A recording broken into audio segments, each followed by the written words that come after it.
So I work at Sirris, and Sirris is the collective research center for the technological industry of Belgium. So we are a research and innovation center, and we support the technological industry with, among others, energy transition, advanced manufacturing, or sustainable materials by finding and tackling the collective needs.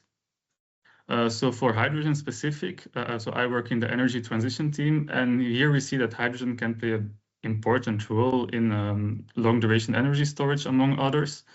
We are mainly involved in offshore wind. So I see here very interesting couplings between hydrogen and offshore link. And in this topic, we also have 2 ETF projects currently ongoing for the coupling of hydrogen and offshore wind. Furthermore, we have the largest climate chamber in Europe, where we already tested several hydrolyzers or hydrogen equipment for very remote locations in extreme conditions.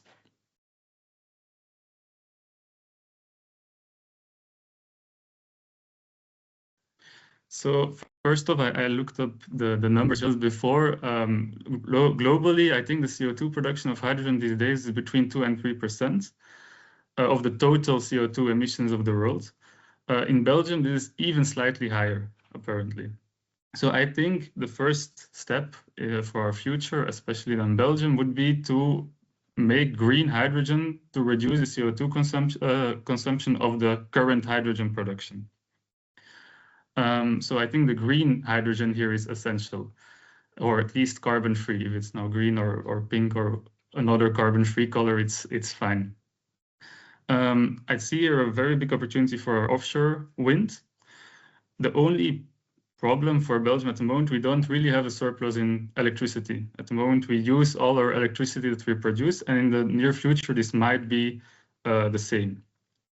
So I think another role as Belgium is innovation. We already have very strong industry or manufacturers of hydrolyzers, of hydrogen equipment. So I see here that we can really play an expertise role for the world, or for at least for Europe. And then, yeah, we do see potential as hydrogen as long duration energy storage. But I think that the first step would be to make our current hydrogen use carbon-free. And then especially maybe in the refineries.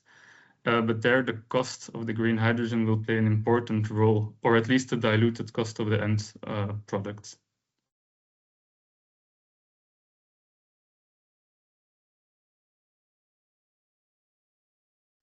So like I said just before, I think that the technology for green hydrogen, especially in Belgium, is there. The innovation is here.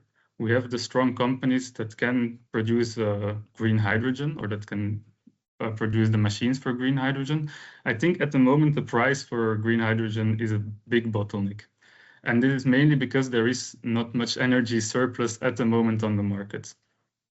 I think there is also an uncertainty in the demand, and maybe also the supply, because green hydrogen would come from intermittent energy sources.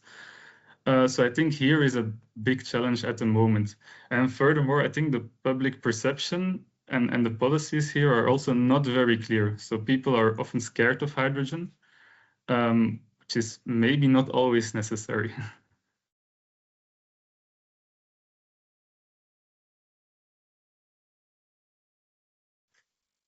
So first of all, I would like to see Belgium still on the top of the hydrogen innovation. I think we are now almost at the top. I think we can stay there, and maybe that's not even a very crazy dream. I think a second part, I would say, let's make green hydrogen for our current use of hydrogen. So let's replace our current use of hydrogen to green hydrogen. And then as a next step, maybe all the hard-to-abate industries, let's use their green hydrogen. And then if I really have a crazy dream, then I would say, yeah, let's use hydrogen as an energy carrier to support our intermittent energy sources like wind or solar, so that we have a very robust, fully renewable, affordable, geopolitically stable energy in Belgium. But that's probably a distant dream, but on the horizon.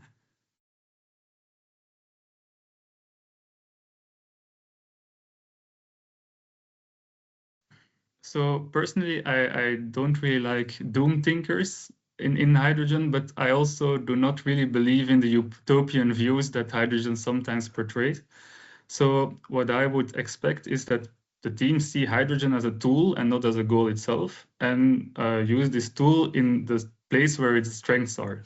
So I'm curious to see fair and unbiased strategies, and then in the end also realistic and practical approaches. And in that, for example, if hydrogen would be used as long duration energy storage, compare it with the current alternatives and really see where the strengths are and where it could be used.